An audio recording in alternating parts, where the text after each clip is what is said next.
Dr. Ashkan. Hi, Harpreet. Hello. Hi, I'm just trying to connect to my laptop as we speak. I'm sorry for this. Hi, students or youngsters. My apologies. I have been on the road and got stuck a bit on the traffic. So just give me a minute. I'm settled. Just a minute to get me on my system. Well, in the meantime, if you permit, Harpreet, I can give a brief introduction of yours. Yeah. Okay. Sure, please do. So, good afternoon, everyone. Today is a very special day in the sense that today we are going to interact with recording in progress. Ms. Harpreet Datta. Harpreet Datta is a senior alum of IMT Ghaziabad.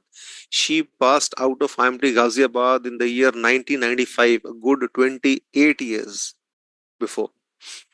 And currently she is heading the HR function. She is the group HR head at GMR Group, which is one of the major infrastructure management groups in India. Those who have traveled through air would be aware of GMR managing and operating airports in India and abroad. So after passing out in the year 1995, the HR specialization, Harpreet started her career with Engineers India Limited. She joined as a management trainee. She spent about around 10 years in that organization, climbing up the ladder. And then last 28 years, she has been in many companies at good positions. So to name a few, we talk about Fortis Health World, ABC Consultants, SNG CMAG, which is a German multinational, TERI, which is the Energy and Resource Institute, WWIL, which is a Z Group company, and the Princeton Review. Her contribution to the field of HR and industry has been duly recognized in the industry. In the year 2018, World HRD Congress identified her among top 100 HR minds in India. In the year 2013, Asia Pacific HR Congress awarded her as a Woman Super Achiever. And while working with Engineers India Limited, she was given the Award of Excellence.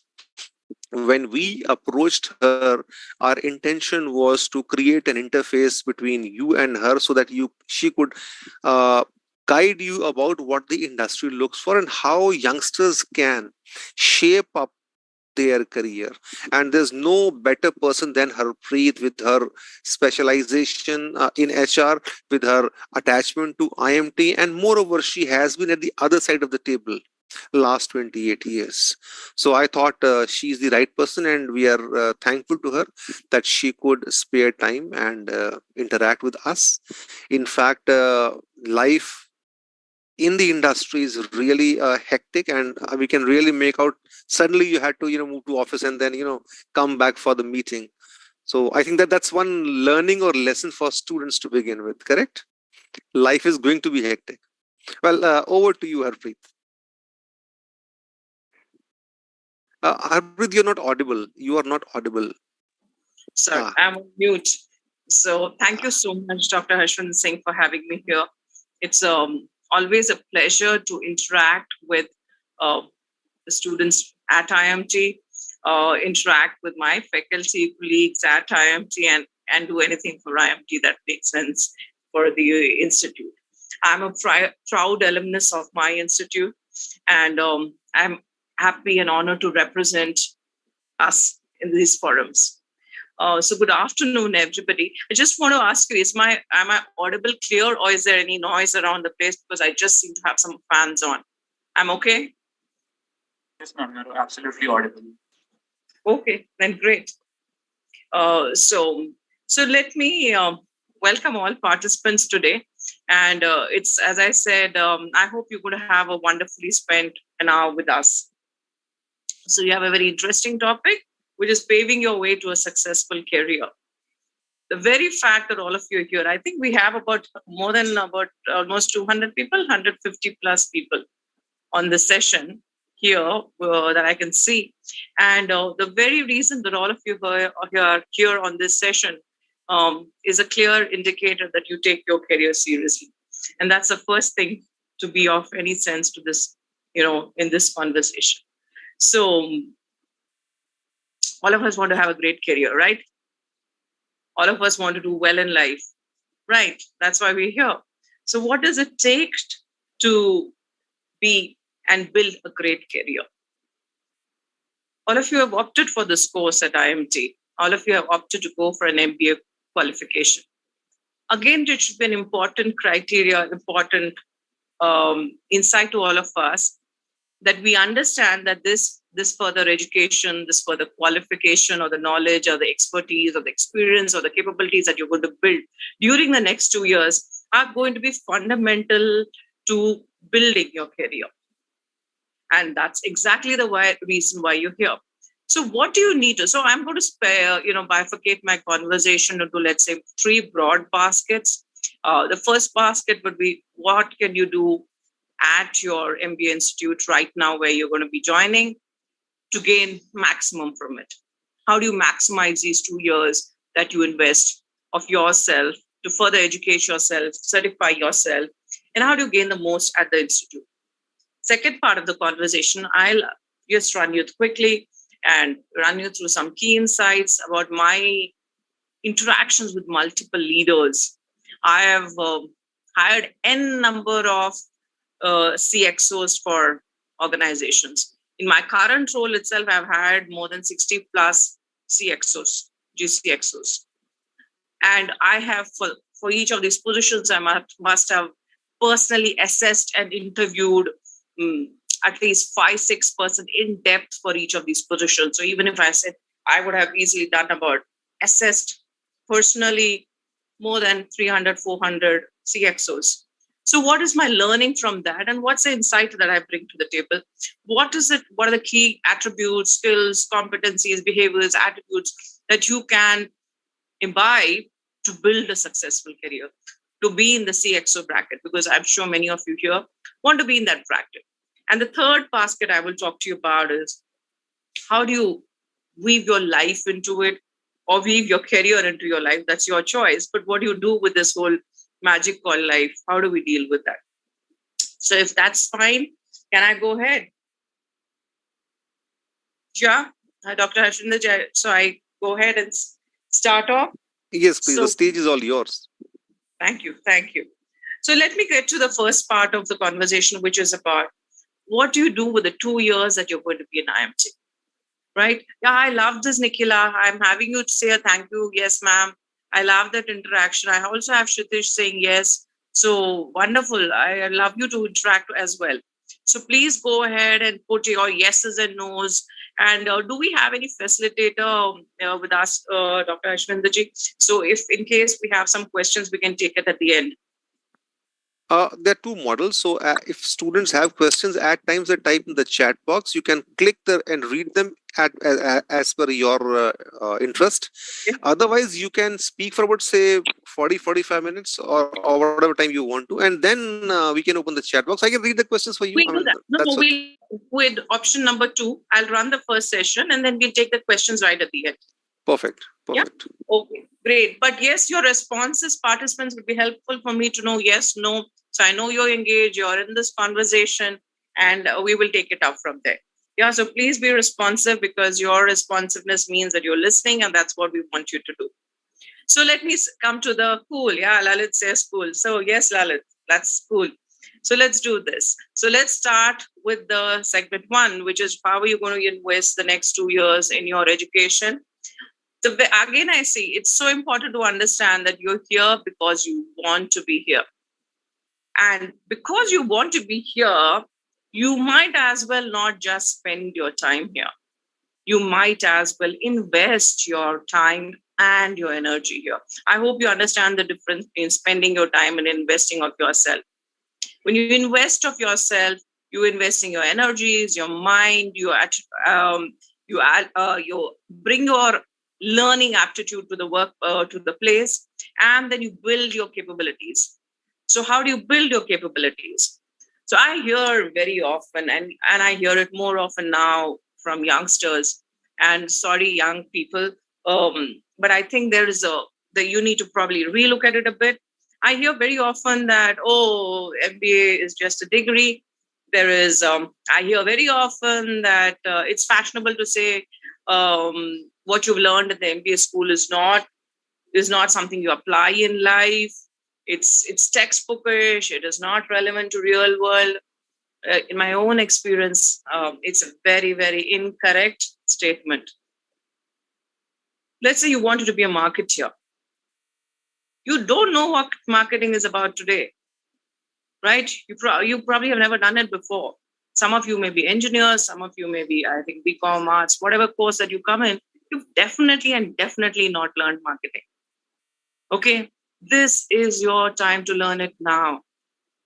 You're not going to get another time when someone's going to sit you down and teach you, help you to understand what are the fundamentals of marketing, who are the gurus of marketing, what is it that they brought to the table, what is it that you can learn from it.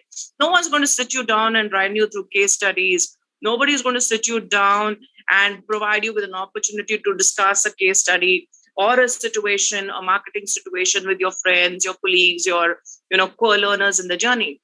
So this is a time, and I strongly urge all of you to please take this learning seriously, which means I'm not being bookish, I'm not being schoolish, but I'm telling you, attend your classes, learn from what the faculty has to bring to the table, learn from each other, learn from the experts in the field, learn from the books that you've been asked to read. I can tell you there is no opportunity like that you'll ever get in your life, unless you decide to go back to a further education later for yourself.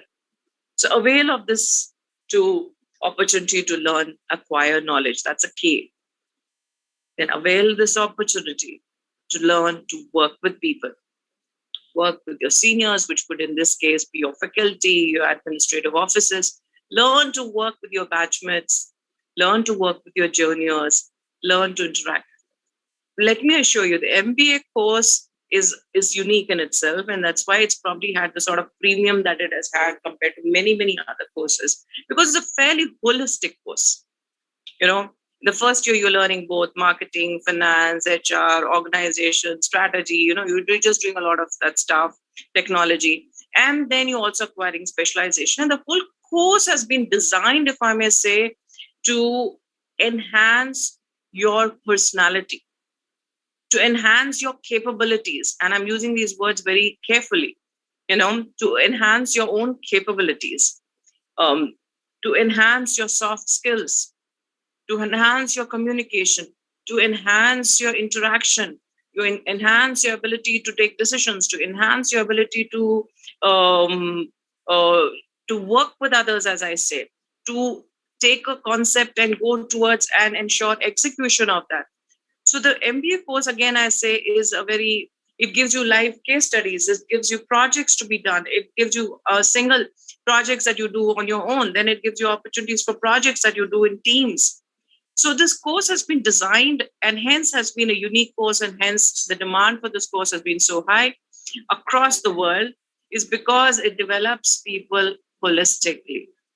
And management, while there is an area of specialization that you want to acquire, the area that you want to, let's say you wanted to be a specialist in HR, the way I wanted to be, somebody wants to be a finance specialist, somebody wants to be a marketing technology specialist, but the ability to work with others, a soft element of our being, is consciously enhanced as part of the programs. So second thing, so while you acquire the knowledge in this journey, please avail of the opportunities so that you avail of the multiple initiative activities that the Institute organizes so that you are able to enhance your own capabilities. I can assure you, you will discover a lot about your own self during this journey. You will discover a lot about others during the journey. You will discover a lot about how to work with this journey. You understand? Most people who enter an MBA institute are here because they want to be leaders. And leading itself means you lead yourself, you lead others. In order to do both, you need to know your own capabilities so that your capabilities are strong enough that you are able to influence others and build teams. And this is a capability, a skill here, which you're going to find so invaluable as you go along. So acquire knowledge, as I said, acquire the skills, of working with people, of engaging with people, of being able to influence people. You may fail at times, but that's okay. Keep trying at it, getting at it, and you will be there.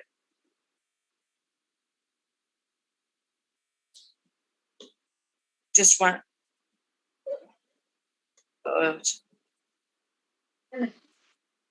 So there's another thing that you need to look at is that you invest your time in building your competence.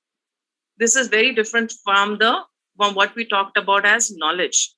Knowledge is what you're applying from books and case studies. You build your own competence. You enhance your skill levels in the process. So please do that, because this is going to be, as I said, and is a very, very important aspect of what you're going to end up being. Discovery of yourself, discovery of others is something, as I've already spoken to you, is a skill that as you grow along in your career, you will see that gets enhanced. I've been part of the campus hiring drive for quite some time. And I realized that when we go to the campus, there's one thing we are constantly seeing missing. And please listen to me carefully. There's something that we see missing in students. And you know what that thing is? Basic understanding or grip on their own subject. Let's say there was a student who was, and this is something we've been seeing for the last many years, and we find it difficult to address it, because if you spend 2 years studying finance, I think one should at least know the fundamentals of finance. And so when an interviewer is asking you questions on what is your understanding of finance and what are financial analytical ratios or any financial questions, one must have an understanding of this. I see a lot of youngsters, and sorry, I'm saying that because I do not want you to go through this, is not having the basics in place. And hence, they become unhireable. Even if you wanted to hire them, because after all, organizations is not a college. At organizations, when we hire people, we want them to come in ready. We want them to come rolling. We have a job that we want them to do. So we want them to get that going. But unfortunately, what I see happening is that knowledge is wanting. Hence, I'm harping on this point. I'm doing it telling you right now, please have a grip on your subject. You can't expect to be making a career in marketing or in finance or in HR or in technology if you don't understand them. And this is an experientially we are saying. Second thing we have found wanting while we are hiring at the campuses is we have found the students' aspirations not matching their capabilities. So what do I mean by that? I mean that everybody is looking at whatever XL salaries. Okay, they want 20L, whatever is the salary they have in mind. But have you built your capabilities to come up to that level? I'm not sure. Hence, please use these 2 years that you have of your education to up your capabilities. So when you go to the job market after the 2 years, you're going to have red carpet rolling out for you, because there could be a dearth of really talented people out there for hiring. So please invest again and again. I'm going to do this throughout the session because I don't know how many times I should say it or anybody should say it for all of us to internalize it, is invest in yourself. You will also please use this opportunity for another thing I think I see youngsters sometimes getting is wrong, and I will tell you what we're getting right. We're getting it wrong is wanting to do too much in these 2 years. Want to be in every assignment. So sometimes when you're asking students, they tell us about everything else that they have done, excepting what they were meant to do, which is to educate themselves. So we did this assignment, that assignment, this project, that project. Great, sir. But tell me, you are applying for a job in marketing. So what is your understanding of that subject? So sometimes it's like, we are all enjoying the icing on the cake, but the cake is missing. So I'm saying that with so much of force and conviction, because that's unfortunately what we're seeing many times when we go to the campuses. So that you don't face this when you come out of the campus after 2 years. Um, get your knowledge, subject knowledge, right? And then work around your own capabilities. Use the infrastructure, the facilities, and the initiatives of the institute to build that. Your summer training should not be taken lightly. It is not a tick in the box. It's those 2 months or 3 months, I don't know what it is now, are for you to test run your own self, are for you to use the knowledge and the expertise you've acquired during the first year and see how you're able to apply it. It's also an opportunity for the organizations where you're doing summer traineeship project to see whether you're the right fit for them. That's their call. But it's your opportunity to test run yourself. It's your opportunity to apply the knowledge and the skills that you've done. There's someone saying there's a time lag. Is it okay for others? Well, Harpreet, it could be a local issue with the student because I see no lag. Okay, great. Thank you then. Okay, Pavan says it's all right. Okay. So use your summer training project as important. Try and see if you can get, I know it is very competitive out there in the market. I really understand how it is. But try and get a project or try and work in an organization that inspires you, an area that you really relate to and you want to make a difference. Because those 2 months is your test run. And give it your best shot, because this case study, this summer training project of yours can become an important selling point when you go into your final institute. And many interviewers are interested in knowing what you have done in the 2 months of your summer traineeship. Okay, so take that seriously enough. Do a good project. Try and get a project of your choice. Another thing I see is by the third, fourth semester, people don't think they need to study. I don't understand why they don't need to study, but something I have really genuinely not understood. Everybody is focusing on the campus placement, which is good because that's where you're going to get your job. That's where you're going to get your career break. But it fails me because you're going to get the job on the basis of your knowledge or your competence. If that itself is getting compromised, then what's the fun? Are you really going to make it? And if you did even crack an interview and get in, how are you going to be able to sustain a career? Remember, we're not talking about jobs. Do you know the difference between a job and a career? Anybody can just type in and ask your views. What's the difference between a job and a career? Anybody wants to put it in? I would love to know. Is there even a difference between a job and a career? Any responses? Not yet? Job is a subset of a career. Okay, Aishwarya, Aishwarya Rai are you? Okay, job could be short term, career is planning long term. Varun R says a job is something you do. Shobha Dubey is short term and long term views. Okay, career is a long term. Okay, broadly you've got it right. Job is a specific career unit. Okay, great. Job is for survival, career. Job is a trip, career is a journey. Wow, good. Nice, Abhishek. That's a good one. So, okay, you got the essence of it. So I think you're all going to be smart professionals. Understanding the difference is very important. Getting a job break versus career break is different. Career is, of course, what's going to carry you. That's why it's a career. It's going to carry you for a long time. Probably most of you are 25-year-old youngsters. Probably most of you want to work till at least 55, 60. I don't know, some even longer, which simply means you're going to be doing what you're going to do now for the next 25, 30, 35 years of your life. So if you have not built a strong foundation right now, the career building is not happening. You may wish it away, but it is not happening. I can say this with a reasonable amount of confidence, having met hundreds of CXO people, having interviewed, assessed their capabilities.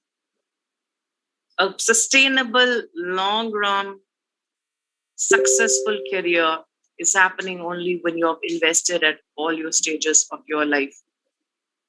You have invested on your learning. You have invested, Chacha. You've invested on your learning. You've invested on your building your capabilities at every stage. In fact, you have consciously built your managerial and leadership capabilities. I like what Akash Banerjee says. In job, you focus on an income. That's a very nice one.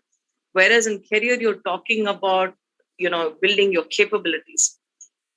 I have yet to come across a successful leader, okay, who has not consciously invested in himself or herself. Today morning, I was in a conversation with the CEO. I had a session like this. I had a session like this. Mobile. I had a session like this. Sorry, I think the battery seems to be going a little weak. So I'm just getting that done as I speak to you. So today morning, I was in a session which we have within our organization called Insights, a Leader's Perspective. And I was speaking to a CEO, and it's about their journey, what has made them what they are. And it was interesting to know all the challenging situations this professional colleague of ours had gone through. And his learnings were that consciously investing in himself was what, sorry, I'm just plugging in something as I'm talking to you. And his learning was that, so his learning and his leadership came from complete grit. And something inspiring, he said, was falling and failing comes naturally to me. This is a CEO who's doing about a 20,000 crore business. Okay. He has a large team. He works across Delhi, Hyderabad, Goa, multiple locations. He works with some of the largest brands. And his key core learning of leadership was that resilience, grit. He said, and I was inspired by this word, but he said is falling comes naturally to me. All I know is I need to get up, dust myself, and walk forward. So in your career journey, you're going to face a lot of ups and downs. Understand that it's natural. It's natural for us, all of us, to fail at times. It's natural for all of us to fall at times. It's natural for all of us to stumble at times and sometimes not even know where we want to go. But it's also important to know that I had the choice to get up, dust myself, look around, learn from the past experience, and move ahead. So what is going to make a successful career? Let me move to the second stage. Let's say you get your career, your education right, you get certified, you get a great break, you get a great opportunity, the first job that you're looking for. Now what? You get into professional life. Here you're an adult. You're no longer a child. You're no longer a student. You're no longer at least certified learner. You're now a certified performer, right? So when you get into your career, when you get into this, get into the rigmarole of your professional contribution, a lot is going to be asked of you. A lot is going to be asked, as you said, if you've got your fundamentals right, you build the foundation well, you've got your knowledge in place, you acquired the habit of at least being smart enough. I'm not saying do laborious reading, be smart enough to identify places where you need to keep yourself updated. If you're smart enough to know that, technology is moving at the speed of lightning, I need to be updated so that when I speak, I'm making sense to people. When you realize all of that and you've got those right, then you will realize that every day would almost be a self-discovery for yourself. And I urge you, and as I said, I've just said, I've yet to come across a leader who has not consciously invested in himself or herself. Remember, that's the second thing I'll say, is when you get into your career, don't think that your learning is over. That happened, I think, 2 generations back, 2 generations behind me, when my grandfather could have probably read something, studied something, got his certification, shut his book, and then worked the rest of his life. That's not the way it's going to be for any of us. It's not been for us. Constantly reinvent yourself. Add to the challenges of your generation. No jobs are stagnant. The world is changing faster than anything else. We now are a few years back talking about, being an HR, I can say it, is that if there was someone who didn't have a job, we thought there must have been something wrong with the person. That's why the person did not have a job. And the whole industry looked at that CV or profile or the candidate with a lot of skepticism. Today, the worldview has changed. We're saying people are moving in out of jobs, moving out of jobs, people are reinventing careers, people are changing paths. You have gig economies. Yeah, Siddharth. You're right. Jobs are going to change at the speed of Chat GPT. May not be at that speed, but yes, speedy enough. So the skills that you acquire today may not be relevant 10 years down the line, right? In fact, yesterday we were in a meeting with our group chairman, and we had the group CIO there in the meeting as well. And we was talking about some technology transformation that was happening. And then we have the group CIO said we were talking about one software bolt-on tool we wanted in our system. And then he said, you know what, while we are looking at this, it looks great today. I don't know whether it's going to be relevant 2 years down the line. Then hence this amazing debate going on whether you should invest in that technology today because it's not going to be relevant, may or may not be relevant 2 years down the time, or wait for the new technology to come, or adapt this new technology and live with it, grow with it, learn from it, and then evolve as the technology advances and the features get enabled. So this is the world reality. So what are you going to have to bring to the table? I think you're going to have to bring to the table immense amount of learning aptitude. Okay, let me ask you, turn this around, and since some of you are nicely engaging with me on this chat, I would like to ask you, in a world like this, what skills do you think are going to be relevant to make you build a successful career? Just one word. So somebody can say resilience, because I spoke about it.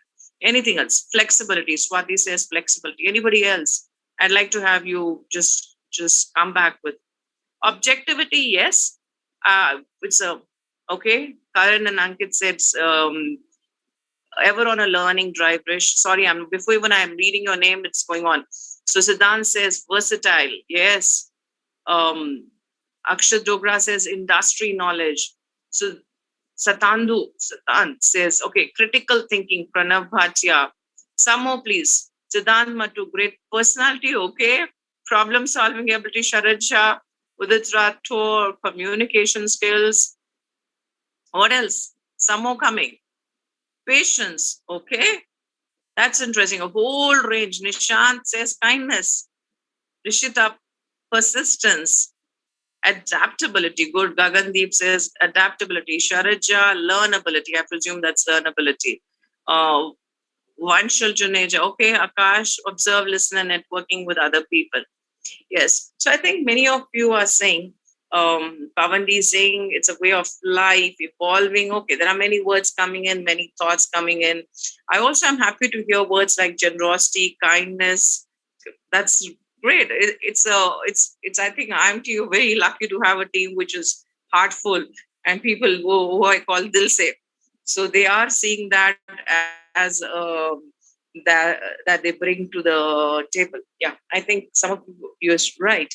I think you definitely need perseverance.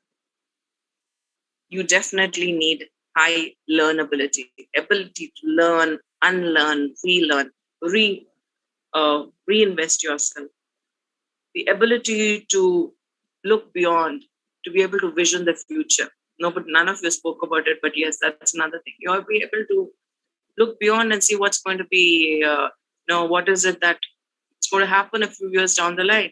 You'll have to have your keys to your ears right to the market to know what's happening in business. If that's where you want to work, you need to have your ears glued to what's happening in the market. You would want to know what's happening in other parts of the world. What are the technology? And please, while Google Babaji is good, but please do not put trust and put all your energies and efforts just behind our Mr. Google, because Mr. Google just says what many of us are saying. Yeah. So do some more fundamental thinking behind this. Critical thinking is something that's going to come in a big way. just taking you back, many of these things are going to be addressed during your MBA curriculum. You know, many of these things are going to be addressed in your MBA curriculum, because what an MBA curriculum is going to do is to help you look at these aspects of your own self. If you're going to be able to tap into that part of yourself right now, you're going to be able to invest the benefits of it as you go and build your career. Let me just have a look. I just scribbled some points which I thought I should share with you. So navigating your career is something your generation is going to have to do far more sharply than any of us in our generation did. Reinventing yourself, reskilling yourself, continuously learning is something you're going to have to do, because that's the reality. And probably many of you are going to be working on different formats at work as well. So some of you may work on full-time work, sometimes you may work on you may do a gig employment, you may become a consultant, advisor, and then come back into main post role, do part-time work, put project side type of work. All of them are now getting into mainstream. So that's good news, because even not just the job or the career or the organizations, you even have an option to choose at various stages of your life how you want to invest. For example, I'm sure there are many women in this room. There will be going to be times when you don't want to let go of your careers, but you still want to focus on your family.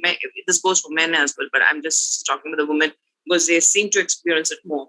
Is you now have the great possibility of taking on assignments with limited working hours. You can get into gig work, you can become an advisor, consultant, work on projects, and still be in touch with your core subject, and then get back to mainstream work after you've done with that phase of your life. So the world today, while I've spoken to you about things that may not work, but the world thing is also an abundance of opportunity, the abundance of creativity in your work that you can bring to your work. So that's where you see a lot of, there was just a phase, I don't know whether it's still carrying on in MBA schools. Everybody wanted to go in a startup, right? I think now they all, again, from what I understand, everybody wants to go back to the structured corporate organizations. So these flows will keep happening. Another small thing I would suggest to you, again, this is something that industry struggles with, and I'm really looking very eagerly to understand how the next generation builds its careers, and I'm curious and I'm looking at it closely, is don't be too quick to change jobs. Even staying in a little uncomfortable situation can help you learn something. Of course, if you're in a wrong place and completely out of sync, of course, please move ahead. Don't waste your energies, cut your risk, as they say. But be very conscious about it. Because the first few years of your learning, especially at your workplace, is going to cement your career very well. I hope you will have the choice to choose an organization that you want. For that, of course, you'll have to go back, be good on your knowledge, skills, bring a real positive attitude towards your workplace and your learning. But don't be too quick to change, especially at the initial phases, because that's one thing I have seen. There's another observation having interviewed so many people. Most people I've interviewed and who we have selected and who have done phenomenally well in their careers have been people who have cemented their learning in the first few years of their work life. They built it on slowly and steadily, but steadily and with conscious effort. So think before you jump boats right in the beginning, because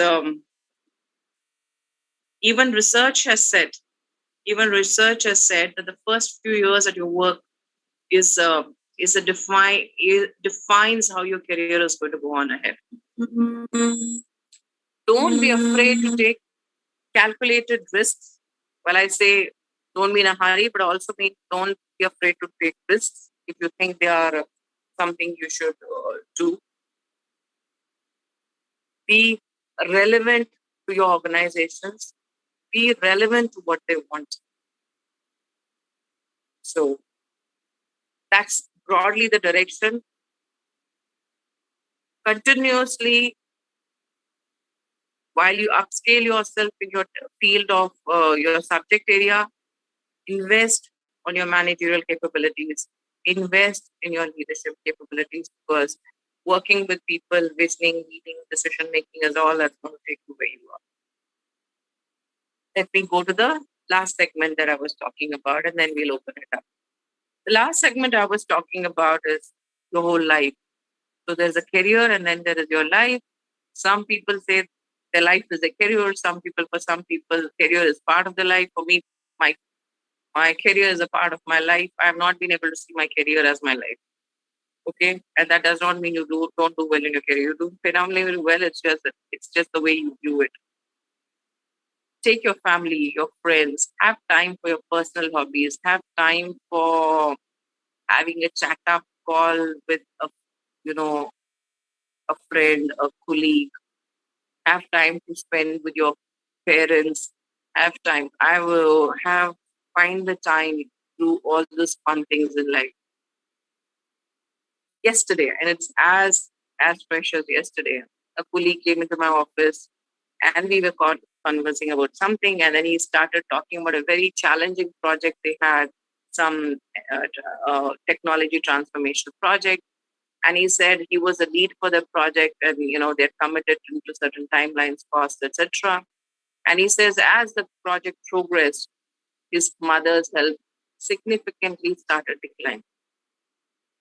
And when his mother's health significantly started declining, he was not even going home. So his mother unfortunately had an ailment and could not recognize her own son for many years. She could not recognize her family. So they were taking care of her. And as the project progressed, he said, as the project went like this, my mother's health went on like this. And I could be lesser at home. I could not be there for my mother. And when she passed away, I was, of course, broken, but we were so overwhelmed with work. But today, when I look back, I really don't know why I did what I did, because I should spend time with my mother. She needed me more. So what I'm saying is, you don't want to carry these such thoughts when you go along. So balance out your life. Enjoy it. I know it's difficult, especially in today's world. I know it is challenging with organizations wanting youngsters to probably, youngsters, all of us, to do longer work times. But if you can prioritize the family, your friend, whatever is important to you. So Kshitij says, I've been thinking of a lot nowadays and about some work-life balance. Actually, I think it's different views for different people. All I'm just calling out to you is when you're building your career, take care of yourself, your relationships, and what matters to you. Let's say you are a singer, you love singing, continue singing while you are building a career. That could be your greatest stress buster. That could be your greatest fun time that you're having. Even in difficult times at work.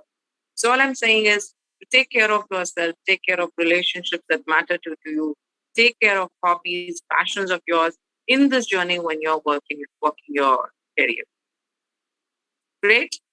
So with that, 3 elements, your education segment, beyond your education, what a corporate or whatever career you chose. Some of you may want to be entrepreneurs and not work in corporate. So great. So be it. And your own self, your family, your space, your passion. Keep all of that going. Find the tiny corner where you fit all of this into your life to have a fulfilling life and a career. Thank you so much. So, any questions we can take on? I'll be happy to do that. So, I have people who are asking me questions. Do we have any questions? Maybe you can just start typing it in. Harpreet, so there are 2 ways. You can actually tell people to unmute and speak. That's one way. The other is, of course, people are typing questions in the chat I'm unable box. to hear. So you can read from there also. Can you hear me now? Hello? So I have Shrey Varthak asking, what are the red flags you see in candidates? I told you, some of the red flags I see constantly. It's not just me, and many of us across industry also have a discussion is Students not having invested in educating themselves.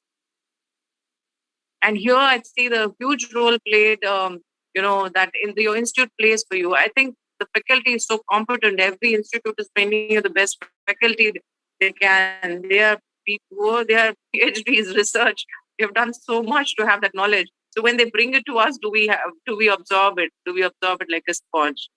I personally think what I've learned in my academic classes have been very useful to me.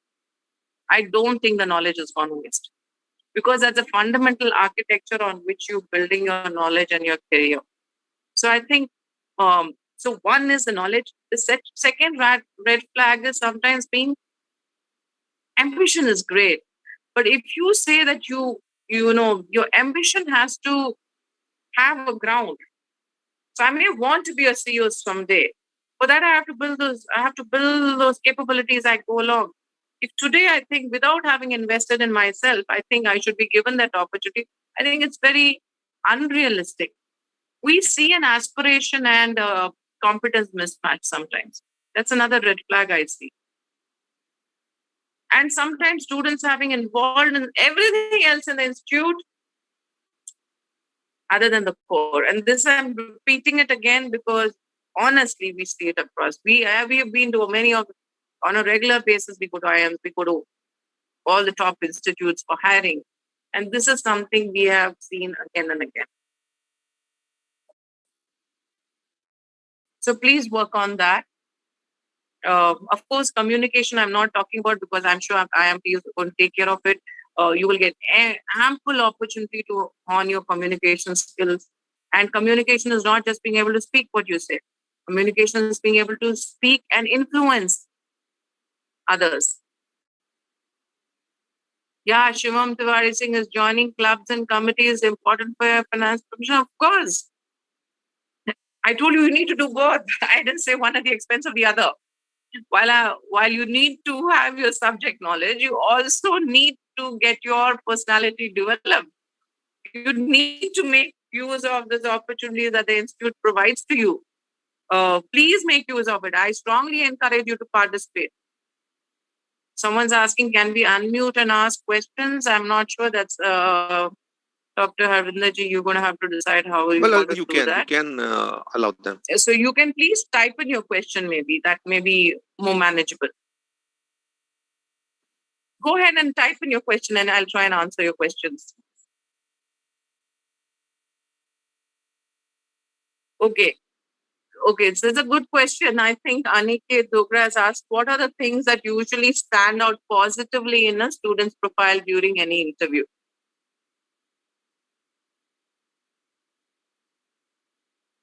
Now, let me tell you how practically hiring happens. We go to a campus. So let's say we have a management training program and we have n number of vacancies and opportunities available with us. We are publishing it. We are asking students to apply to those based on what they think matches their aspirations or their capabilities or what they want to do with themselves. Now, after a point, most CVs look the same. I hope you understand. In an experienced person, because they have different experiences, the CVs and their profiles get differentiated. But an entry level, please understand, many CVs look the same. Hence, there's a process group discussion where an opportunity is given to all the students, aspiring candidates to express themselves, right? So if you have not worked on your communication skills, if you have not been in touch with what's happening in the market, in the industry, if you have not been in touch with the latest buzzwords in the market, as they say, the latest policies that the governments have brought in, or some transformation that's happening across the world. If you're not in touch with the world, then you're going to find it difficult to participate in that. So this group discussions are very important because I'm moving ahead 2 years down the line, but that becomes an important. And you're going to be able to perform there only. Someone asked me, do I need to participate in all these events that the institute organizes, the clubs and activities? Yes, sir. If you don't do in that, You will not be able to hone and polish your skills on communication, influence, decision making. All of that you're not going to be able to polish. So use your MBA course, this course, as a place where you are investing of yourselves. I keep using the word invest in yourself, invest in your energies. Sure. So these, and then when you come to when you get shortlisted for the, what do you say, that interview, prepare yourself. I know IMT for sure prepares its students. I remember we have a course on communications. Rest, Dr. Harvinderji, we have a course, right, on communications. We have courses on personality development. I think we have courses like that. Please go through this. I hope you know some of the most sought after courses, even in the Ivy League universities, are these courses. Right? So please make avail of these opportunities to enhance yourself.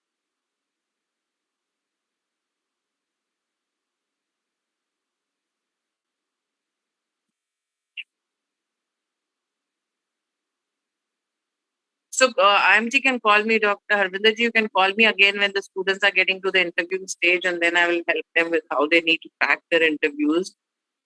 Well, it's really wonderful. Thanks a lot And for this just look offer. at some We'll of the surely do questions that. that have come up. A lot of students ask me what you're going to see in a CV. That's nice.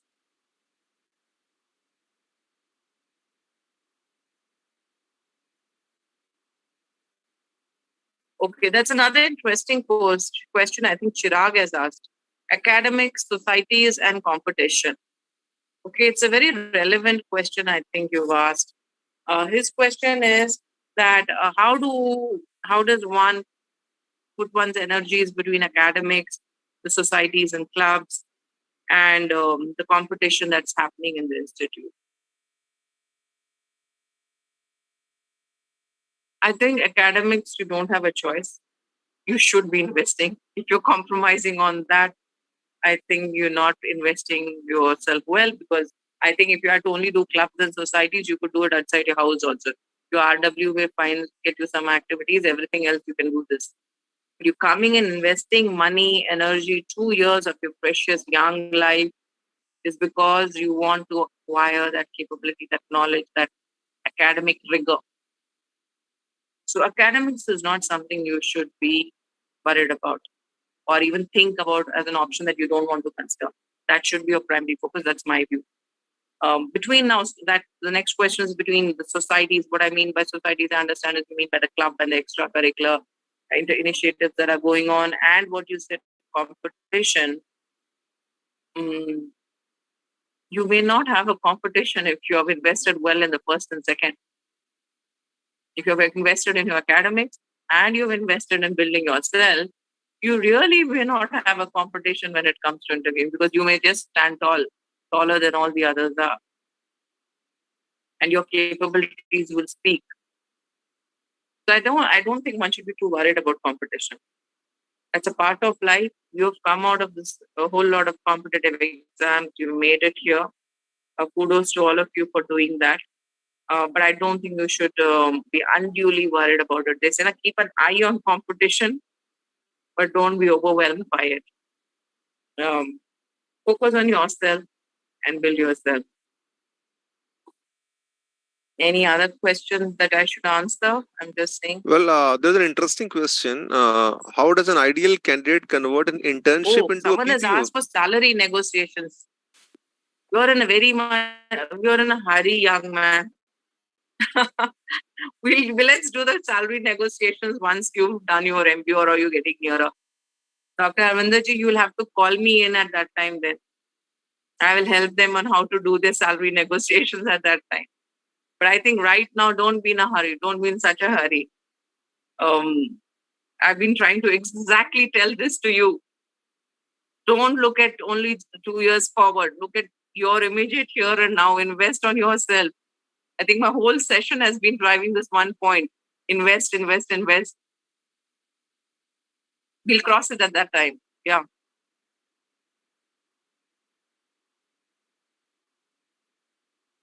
Can you suggest? I think Abhinav is asking this question, ma'am. Can you suggest some tips for work experience people and the way through the interview? Okay, I think all of you are so focused on the job ahead. Yeah, I think, well, I like it, but I think it's a little bit concerning. I think it's a little concerning because I think, um, um, what do I say? How are you going to build a career of a 30, 35 years if only salary is going to motivate you? Or you have to negotiate. I commit to you. If IMT calls me, I will definitely come in, especially for this batch, Dr. Harvinderji. I will come in and help them on their, you know, before their interviews. I hope you will remember, or if the students ask you to call me, please let me know. I will call and help. I will help with them. I work with them on how to negotiate. I think expectation setting is also one thing that they need to take care Your of. voice is very low for me. Uh, am I audible now? Is it better now? I don't know, for whatever reason, it's very low. Well. Well, well, expectation setting is something they need to take care of, I believe. Well, Sorry, maybe you can just type it in, but sure. Okay, sorry. It seems to be at my end. Your voice seems to be clear to others. Uh, It's only me who seems, for whatever reason, I'm not getting to hear you. That's fine. I'll catch up with you later. But I think I've just said that whenever they need, to build their capabilities or negotiation skills, I will be happy to work with them. Um, yeah. Okay. Yeah. Absolutely. Absolutely. Expectation setting is something that we can look at. Great. Any other questions, please? Or we are done for the day. Any questions, anything that you want me to answer? But okay, this is a good question Nishant has asked. Okay, he's asking how can an ideal candidate convert an internship into a, a pre-placement offer? You took me back about whatever 25, 30 years because I came back with a pre-placement offer. I was a few people during NIMT in 1994 who came back, or maybe I was only the one or two of us who came back with a pre-placement offer. And I think it's just simply taking on an exciting project and giving it your 100% best. There is no substitute to good work. And that doesn't mean hard work, it means hard and smart work. There is no substitute to some good work that you've done. If there's the organization has brought in a management training there and they've given you a project, it means they want a solution on that. There is a problem, there is a challenge that's lagging, sitting in the organization, and they have not been able to give it time and give it the required attention. So now they're getting in a young, smart management trainee, a summer trainee in this case, to help them work through that. So if you understand the challenge that the organization is facing and you are creative enough and you're able to find solutions to the problem and you put up a report, a presentation of how the organization wants you, you're able to do that, there are very good chances of converting into people. Because at the end of the day, what are corporate organizations looking for? They are looking for people who come in with a positive mindset, who can help them to resolve their current challenges, who can help them with creative solutioning, and who can help the workplace, um, solve for the problem. It's essentially problem solving. So you can do that. But for that, you should not take your summer training as a tick in the box. You just have to you have to just look at it as a learning experience and invest in the relationships there. This is a summer training process, the very beginning of the curriculum between academics and certification. Okay, I think this is another good question. The question is, as summer traineeship is at the very beginning of the curriculum, how should students prioritize between academics and certification courses and other things that a student needs to judge for a good CV? Okay. Um,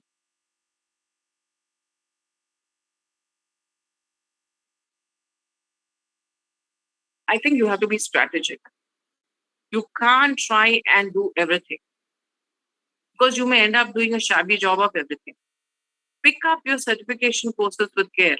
And remember, even after your your MBA, you will have time in your career to do this. You can always take up online certification courses and keep enhancing your capabilities. I think you'll just have to be more strategic about it. There is no right answer that fits all. But let's say if you are again, I'll take a classical example. You are a marketing, you want to make a marketing professional, and you want to work in the space of digital or social media marketing, then a few good courses, in additional courses would help. But if your course in itself, in your MBA course itself is good enough, you can always do that certification later, right? You don't necessarily have to club everything into these 2 years. Or maybe when you're during the time when you're doing a summer training project, you can do that. So you'll have to find that space for yourself.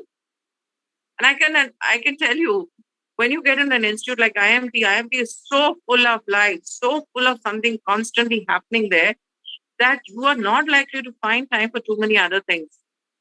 Your course will keep you significantly busy. Your other projects, assignments will keep you significantly busy. There'll be individual projects, there'll be group projects, there'll be, n number of things going on. So you just have to prioritize. Take it at a time. But don't, again, this is again a very cliched response, but nevertheless true. Don't spread yourself too thin. I hope that answers your question.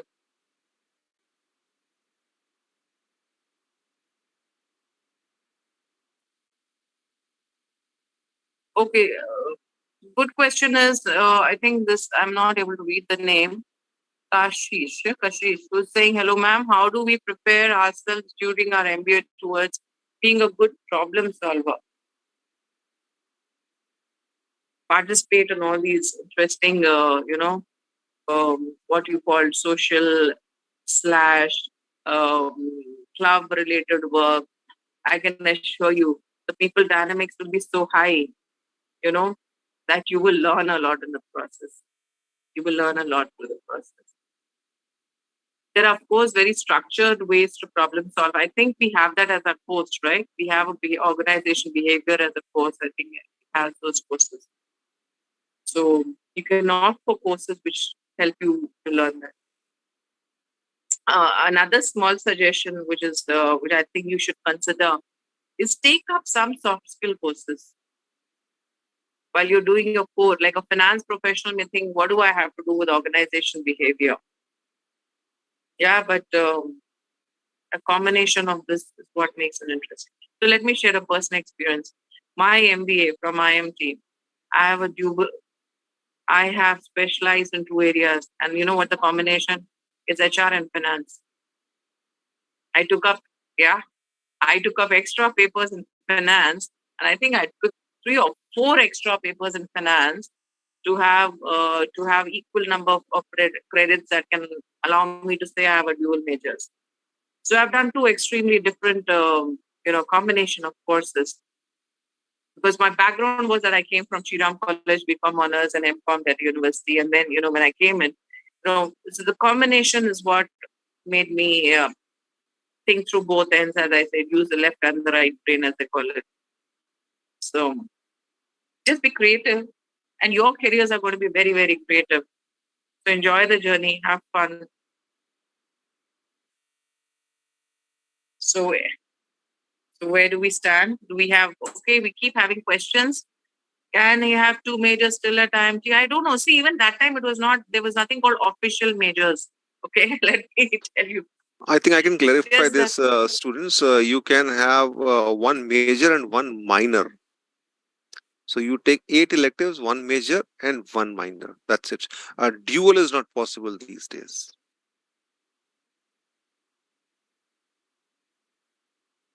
I'm sorry, Dr. Ashwindaji, I couldn't hear you. So I'm presuming you answered their question. Okay.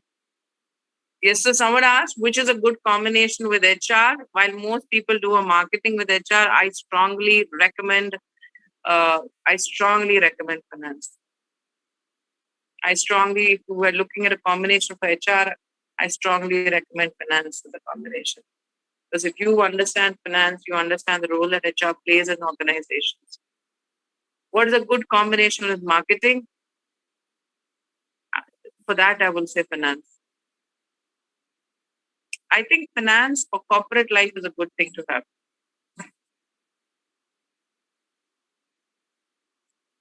Okay. What's a good combination with finance? Anything you want to do. I'll say marketing. But again, it depends. You can have good number of, um, uh, you know, we can have a good number of courses there. Whichever, you can do a hamper course, you can do a strategy or whatever. So I think, Kashish, you're asking me all the combinations. Please go ahead. Your faculty is there. Ask for their advice and they should be able to guide you well. Just make conscious choices and have yours. The only thing is you should have at least one deep specialization and then build everything around. That's all I would say. So thank you so much, all of you, for being on this session and for making this conversational, participative, engaging. So thank you, IMT. Thank you, Dr. Harvinder ji, for having me here.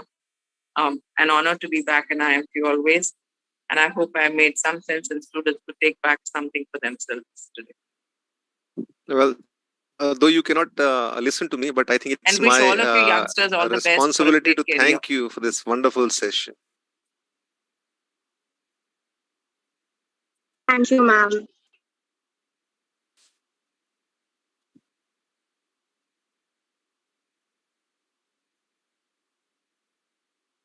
Thank you.